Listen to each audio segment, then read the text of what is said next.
Just checking. So we'll move on to the first speaker. We have Dr. Karen Lynch, is a neurologist who has practiced with neurologists of Cape Cod and Hyannis since 2014. She attended Royal College of Surgeons in Dublin, Ireland, and completed her residency in neurology at Tufts Medical Center, Leahy Clinic, and St. Elizabeth's Medical Center in Boston.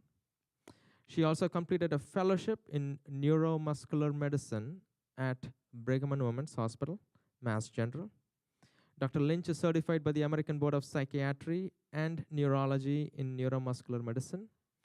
Among her clinical interests is treatment of chronic migraine headache. And today she will present on the topic, putting our heads together, an update on migraine disease and treatments. Without further ado, Dr. Lynch, please.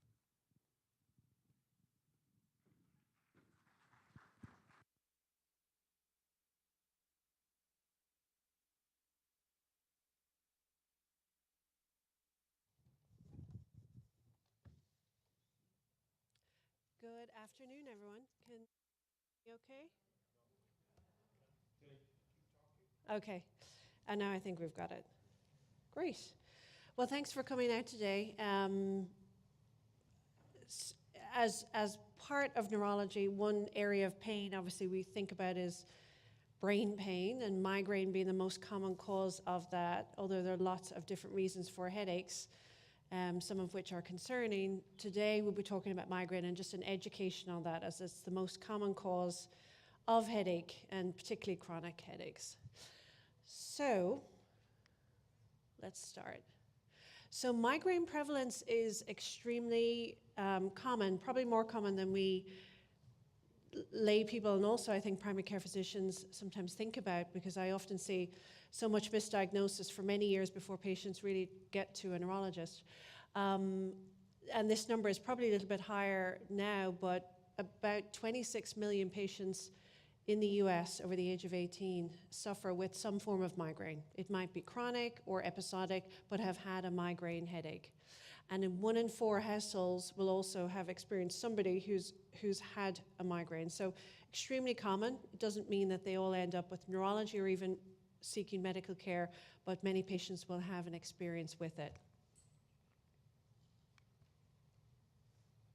When we think about who gets migraine, for many migraineurs, so those people that suffer with headaches, the vast majority begin during childhood. In fact, it can begin as early as 18 months of age, so it can be seen obviously in the pediatric population.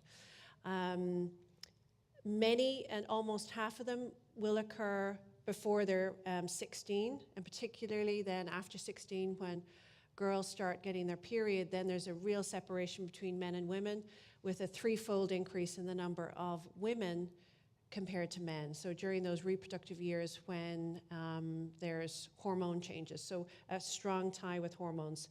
Later in life, the difference, as you can see towards this, between males and females starts to get relatively similar, with really no great hormonal component there. So the difference between men and women becomes less prominent after that.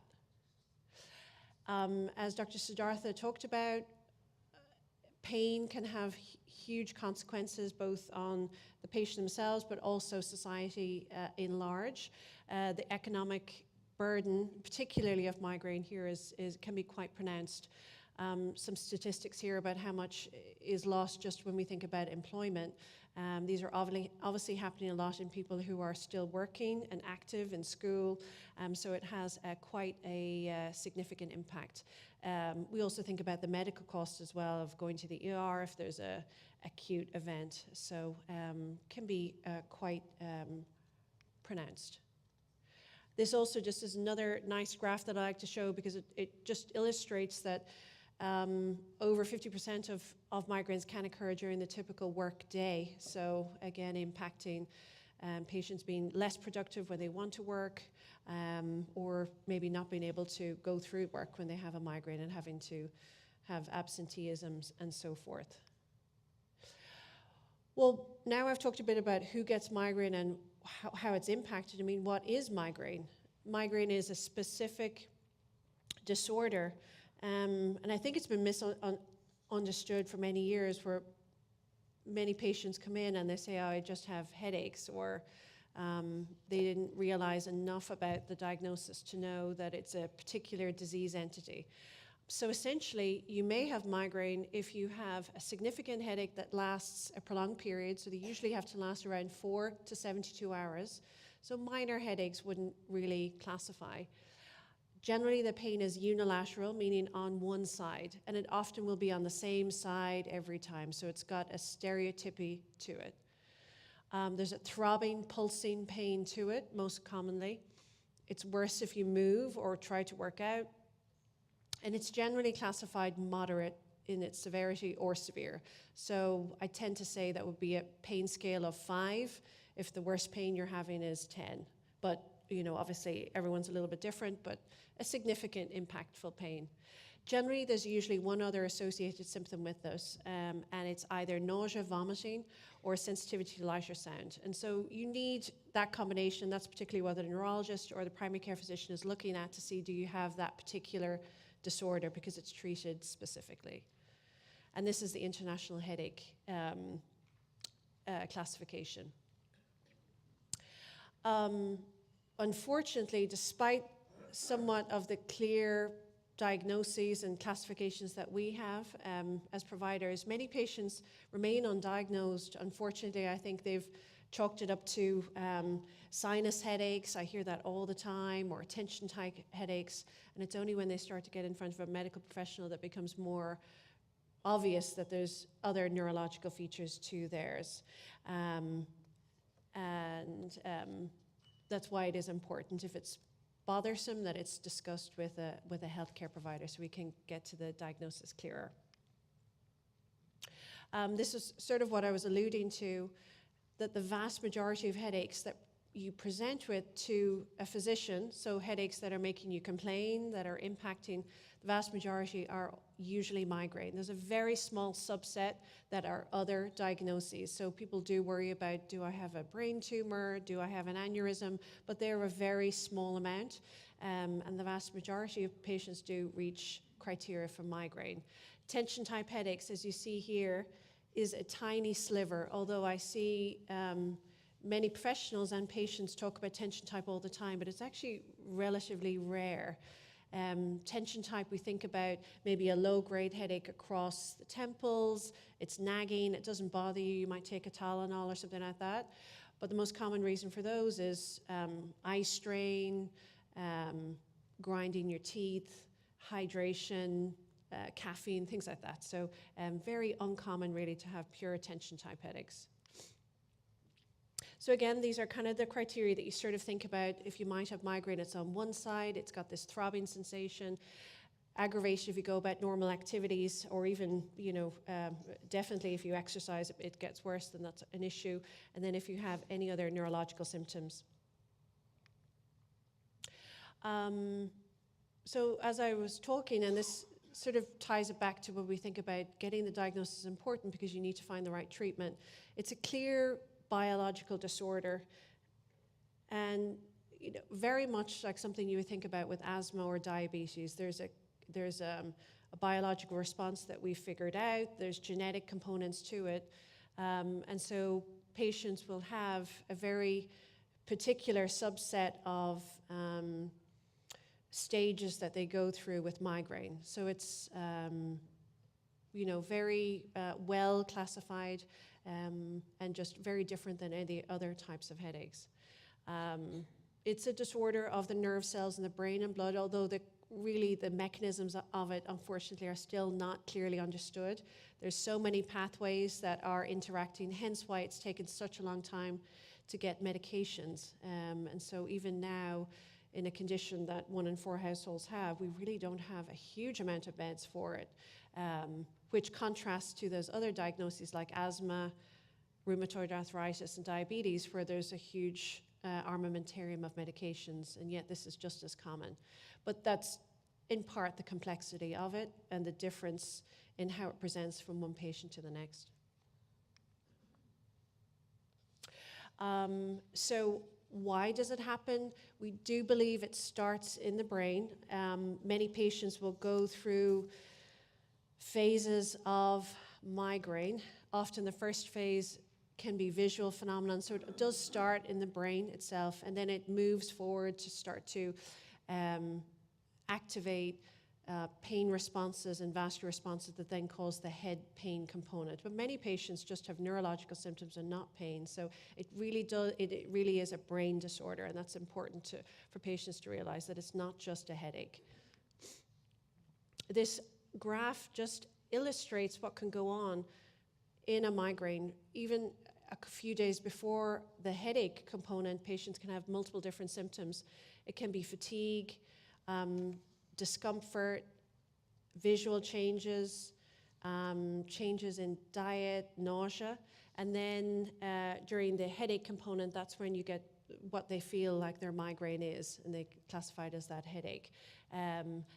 Then afterwards, even for a couple of days, there can be significant fatigue, cognitive difficulties, and so in some patients this can last days, 3-4 days at a time from beginning to end. So again, this just shows how debilitating it can be. This is an example of probably the most common preceding symptom into headache. People report visual changes. They can see orbs in their vision, zigzagging, blocks in their vision, and that's very classic for a migraine disorder, and then the headache follows. Triggers are important, so when patients come into me, they often have a good understanding of what triggers their headache, and they try to avoid it. So a lot of it comes down to obviously behavior and lifestyle. Food and food additives are very common, and I often do a detailed nutrition history, particularly thinking about added sugars and fast foods and that kind of thing, processed foods. Smells, odors. Many people get triggered by perfumes or fumes from cleaning products. Even changes in altitude, low pressure weather systems. It can really be quite extensive, and so they're all listed there. Most people, if you think you might have this, or particularly depending on how significant it is, just start with your primary care physician, and important to maybe block off a period of time, not maybe on your regular visit, because it often does take more time, but to review the diagnosis and kind of go through your symptoms. Often patients, when they have headaches that are frequent or it's becoming difficult to manage, then they'll often present to a neurologist and they might need more expert care. And then if it's very difficult to manage, then sometimes patients will go to a headache specialist. And there is a center in Boston where they just do headache. So that's sometimes where patients go, but for the most part, many neurologists are very adept to treating migraine. These are some things to think about if you're going to your primary care or neurologist, that you've thought about it before your visit so that you can get the most out of it. A lot of them are about how frequent, how long they last, symptoms associated with them, is there a family history, and then any kind of triggers that you've noticed along the way. And many patients will actually come in with a diary, so it can be a little just written, like written diary, or there are apps and so forth that people now use to kind of clarify their frequency and associated symptoms. And I often get a good history on medications that have been used, how often somebody is using them, and if there's any other history that might make headaches worse. So sometimes excessive weight can lead to sleep disorders. There can often be, if there's a history of concussion, that can make things worse. If there's traumatic brain injury or any other neurological and psychological history, depression or other pain syndromes can be important too. So what kind of treatments do we use? As Dr. Starthed too talked about, there's no cure for migraine. Unfortunately, I kind of liken it to a sensitive brain. Many people are born with it. It's like having an allergy and being sensitive to different allergens. And so rewiring that sensitivity to triggers is very difficult. What we try to do is reduce the response that that brain will have to the trigger, if that is what occurs. But the whole aim is to try and reduce the attacks that occur, and then when an attack occurs, can we stop it, reduce how long it is and how severe it is. So there are medications we give acutely. These have been out about 20 years and they're specific for migraine. This is separate from, Excedrin migraine or anything over the counter. These are prescribed triptans. They work very well. There are a few contraindications to do with cardiac disease that we are careful for, but otherwise they work very well for most people, and then they're called triptans. And we do have a few other options as well that are used sparingly but by neurology. If headaches are significant, meaning if they're impacting life more, if they're causing absenteeism and they're more than just a few times per month, then many patients will need a preventative medication. These can be oral medications or some of the newer medications that are out now that I'll discuss too.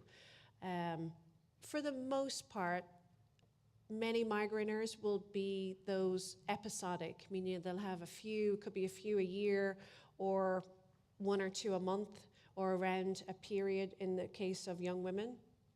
And then we can manage very well with just a medication that they can take as needed. And then obviously with some lifestyle and behavior modifications, particularly if it's sleep, caffeine, alcohol, and so forth.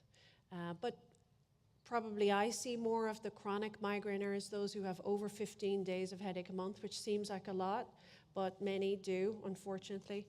And so they will need a little bit more aggressive treatment. So I kind of talked about that a little. These are just some simple behavioral treatments, and I sort of talk with patients too. There's not a pill for everything, and in particular when it comes down to the brain and something like pain, where there's a lot of things that are still in your hands. And so medications aren't without their side effects too, particularly those that work on the brain. So we kind of try to do this balance.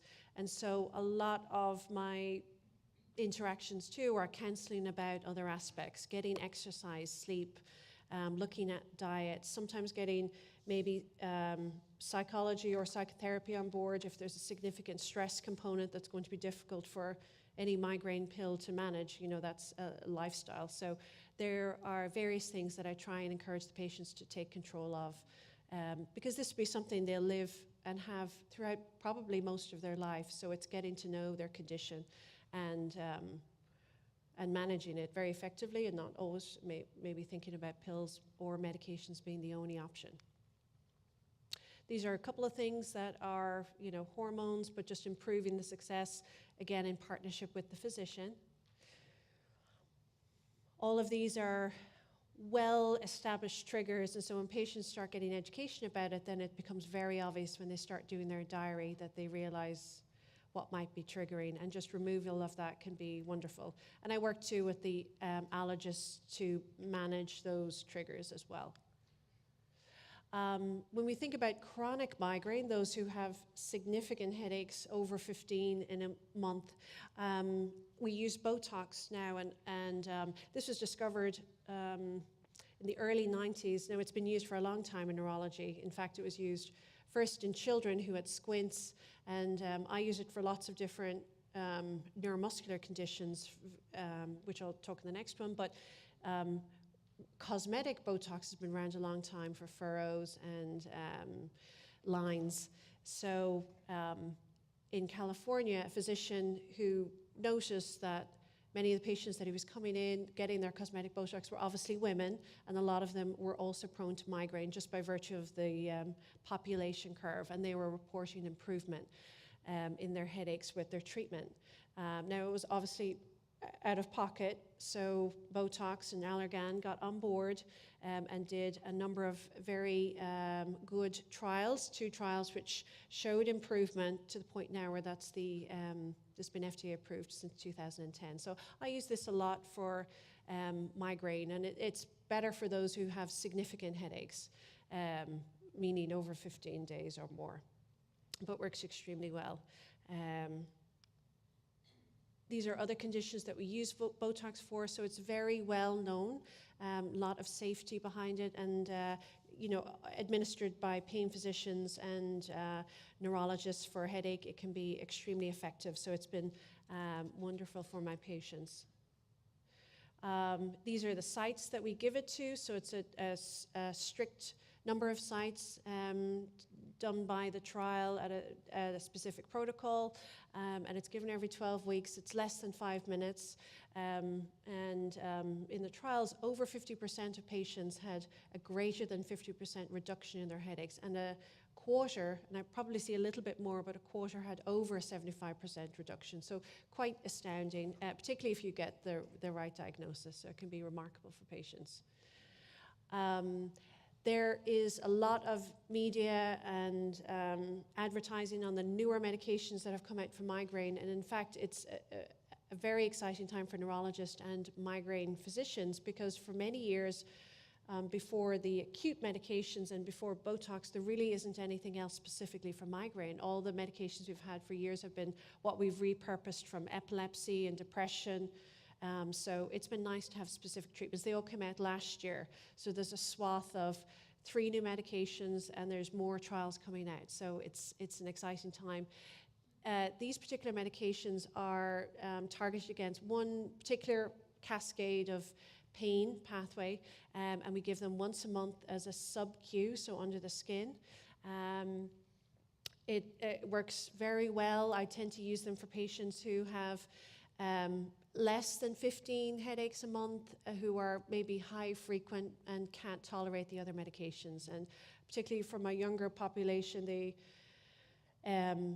there's very little interactions with meds, other meds, and oral contraceptives in women. So they've been a great addition. These are the 3 medications that we have. Their brand names are Aimovig, Ajovy, and Emgality.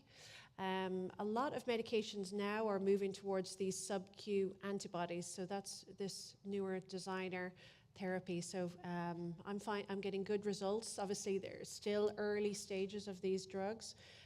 They haven't been around a long time, so we're all kind of getting used to it, but so far so good. They work at various areas, but more likely in the central pain pathways in the brain. So it's not just with the muscles that we think about, like Botox.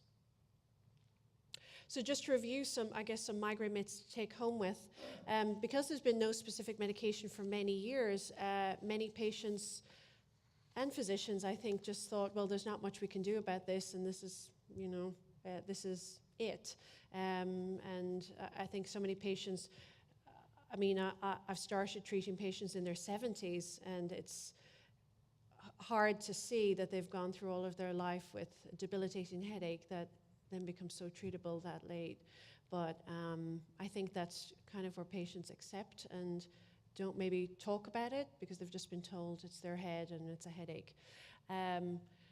So one of the myths obviously is that it's all in your head and it's psychological, but as I said, there's a real genetic and biological event that occurs, and it's obviously very treatable because of that. Nobody understands my headache, so just knowing that the frequency is high, many patients have migraines, and so there's many patients that are experiencing the same thing. And nothing works. I've had everything. I've gone through everything in the over-the-counter aisle, etc. But sometimes it's the case that maybe some of the prescribed medications have never been given over the years. So we have a lot of very good specific treatments nowadays. There are great national and local organizations that work very hard for patients with migraine, work with research, and obviously with patient advocates to fight for medications and ensuring that insurers cover these medications as they're needed. So there's lots of groups out there. CHAMPS is probably the biggest one that I've been involved with on a national level, and the American Migraine Foundation would be another one to point towards. All right, well, that's my review, and I'm happy to take any questions.